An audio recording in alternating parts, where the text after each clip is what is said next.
Ponce, uno de los responsables de aquí de talleres, de la carrera de mecánica automotriz. ¿Ya? Vagan verdades que en este taller los estudiantes realizan el trabajo de reparación de motores, exclusivamente reparación. ¿Ya? Como ustedes sabrán, ¿de qué facultad son? Ingeniería. Entonces vamos a hablar en términos de ingeniería. ¿Ya? Todo motor, ya sea el motor de un vehículo, el motor de un avión, es una máquina térmica. Y la máquina térmica, prácticamente su objetivo es que realice ¿qué va a realizar una máquina térmica? Un trabajo. Ese es el objetivo. Para que esa máquina térmica realice un trabajo, lo que se hace es, se pierde combustible para que ocurra una reacción química. Esa reacción química que ocurre en la máquina térmica será endotérmica o exotérmica. ¿Endotérmica o exotérmica será? ¿Cuál de los dos? Exotérmica, libera calor. Motivo el que libera calor es porque cuando un motor está en funcionamiento, tú lo tocas y está caliente. Entonces, al darse esa reacción química, justamente se libera calor y realiza un trabajo. Ese trabajo será para que la unidad, el vehículo, se pueda trasladar. ¿Ya? Valgan verdades que lo que se requiere en un motor es incrementar la eficiencia de un motor. Por eso es que los ingenieros automotrices dicen, ¿de qué manera podemos incrementar la eficiencia de un motor? Ellos dicen, cuando el motor empieza a funcionar calienta y ese calor no lo estamos aprovechando. Debemos minimizar justamente ese calor que se pierde o aprovecharlo de alguna forma para que la eficiencia de ese motor sea lo mayor posible, ¿no? Recuerden el ciclo de Carnot, ¿no? Ciclo de Carnot. Bueno, en los términos prácticos, aquí en la tecnología y en la técnica que utilizamos en el Instituto de las Fuerzas Armadas, es, si tenemos un motor, lo primero que los estudiantes deben saber es diagnosticar fallas. Ustedes cuando llevan un vehículo a un taller, lo llevan, y el mecánico le dice, ¿sabe qué, señor o señorita? Este motor hay que reparar, hacer una reparación general. Entonces la pregunta es, ¿cuándo una máquina térmica necesita una reparación general? Ojo, no es que yo estoy diciendo vamos a cambiar algo, nada más una pieza. Reparación general significa desarmar completamente ese motor. Y al desarmar completamente ese motor, ¿cuándo el mecánico puede decir que tiene que hacerlo? Les doy ahí tengo ustedes, para que aquí en adelante, cuando ocurra un motor, problemas de un motor, y el mecánico diga una reparación, tiene que tener 3 secuencias simultáneas. Que se hace un paralelo, siempre tengo yo la costumbre de hacer un paralelo con un paciente de un hospital. Cuando el médico, cuando va un paciente dice, señor, señorita o señora, usted tiene que internarse, ahorita. Para un motor sería reparación general. Por ejemplo, el paciente va, lo primero que notan es que la persona está con fiebre. En el caso del motor, el motor tiene que tener problemas de recalentamiento. Si el motor no recalienta, no justifica una reparación general. Segundo, bueno, nota que el paciente está con fiebre. luego te pone algo acá. ¿Qué te mide? La presión. Para el motor debe tener problemas en la compresión, que también es una presión que se mide. Van dos.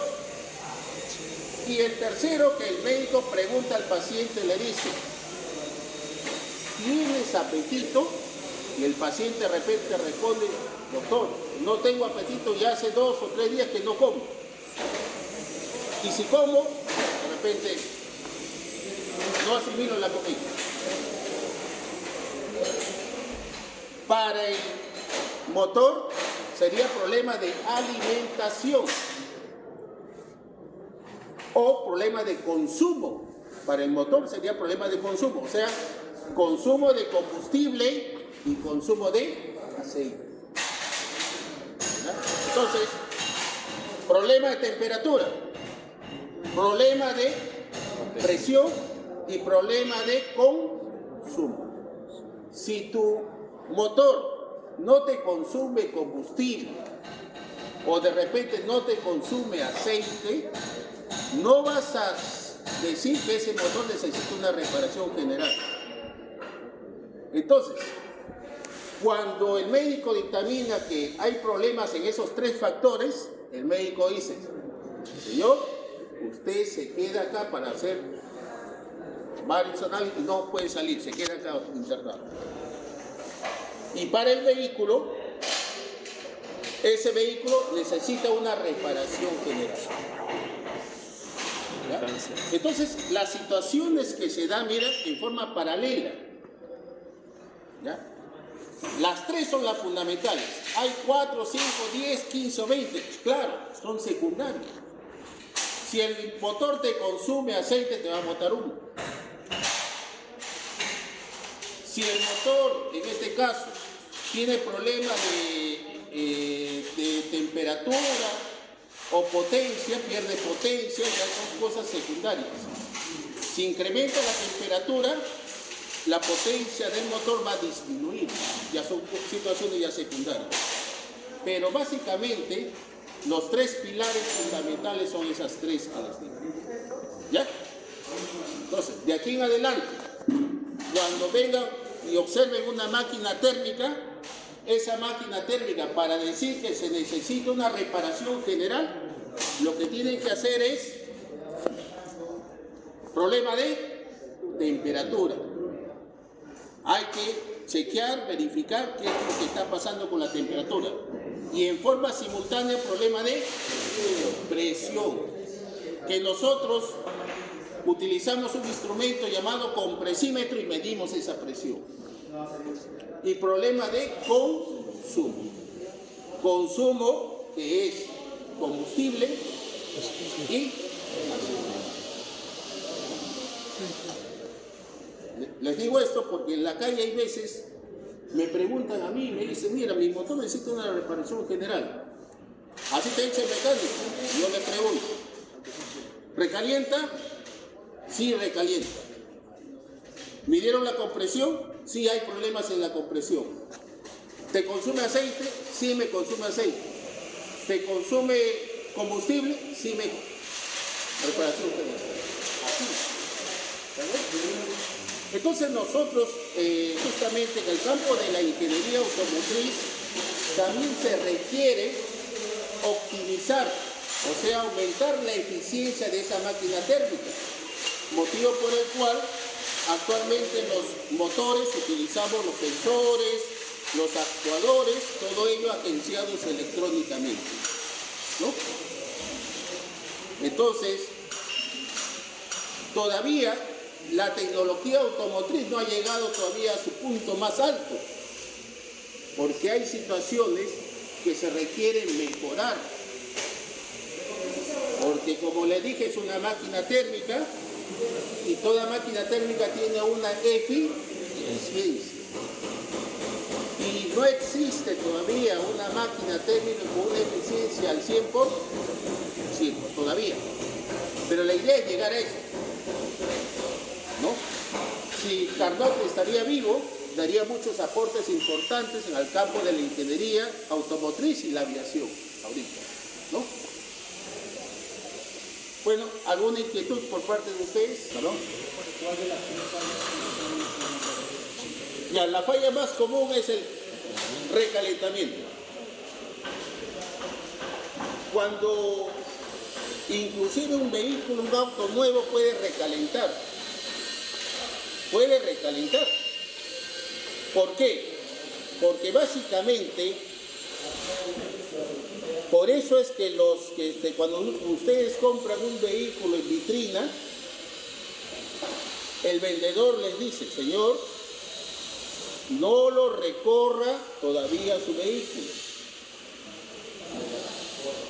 ¿No? Excesivamente, no lo recorra, solamente recórralo un tiempo prudencial y no lo pise completamente todo el acelerador, para que el motor, como toda máquina térmica, se vaya asentando, ¿no? Entonces le dice, ¿no? Prohibido pisar completamente todo el acelerador, ¿no? O sea, excederlo a la máquina, ¿no? Pero cuando ya llega a su recorrido de trabajo, ahí sí, ¿no? Entonces ese es el problema fundamental, es el recalentamiento. Y el recalentamiento es el peor problema en una máquina térmica. Es el peor, lo que no se requiere. Porque el problema de recalentamiento inclusive puede conllevar a que esa máquina térmica tenga una reparación general. Y eso va a demandar mucho gasto. En el campo de gasolina y diésel, básicamente las situaciones son parecidas. Pero en el campo diésel, más que todo, en el motor diésel tiene una bomba de inyección, muy aparte del motor. Y la bomba de inyección es como el corazón del ser humano. Y ese es también el detalle, ¿no? Que cuando uno manda a reparar una reparación general del motor, también se aconseja darle un mantenimiento preventivo a la bomba de inyección. Mientras que un motor a gasolina, en este caso, su bomba de inyección no está, como se dice, tiene inyectores en las cuales, aparte que se da su mantenimiento, se da mantenimiento a los inyectores, ¿no? Pero en el caso del diésel, también hay que darle a la bomba de inyección. ¿Ya? Asentar un motor después de cambiar todas las piezas. Si no, por ejemplo, si vas y de frente no aceleras un máximo, ¿cómo salía con el motor? Ya. Asentar un motor es como tú te pongas un zapato nuevo. Te pones un zapato nuevo y ponte a correr. A las 3 horas te vas a sacar el zapato con ampolla. ¿Por qué? Porque prácticamente tu pie no ha cubierto la horma de ese zapato. Igualito es con el motor. Entonces todos los componentes, para que funcione esa máquina térmica, todos los componentes deben estar sincronizados a una forma de trabajo. Y hay que darle esa secuencia de trabajo en forma gradual. Por eso es que hay que asentar. ¿Ya? Y es más, en la cámara de combustión se forma cierta carbonilla beneficiosa. La carbonilla tiene beneficios, como también obstáculos.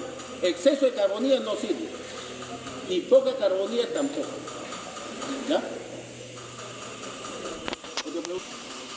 ¿Qué diferencia hay con el motor que si ahora tenemos motor a gas natural?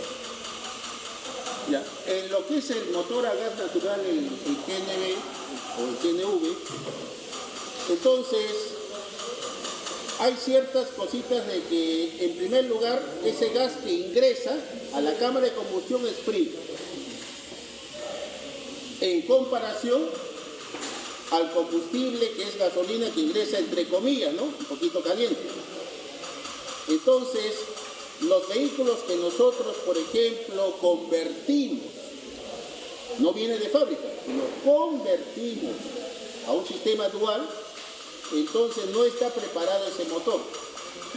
Pero para ello, o sea, tenemos que, en estos casos hay componentes del motor que van a surgir ciertas dificultades de trabajo, principalmente la culata.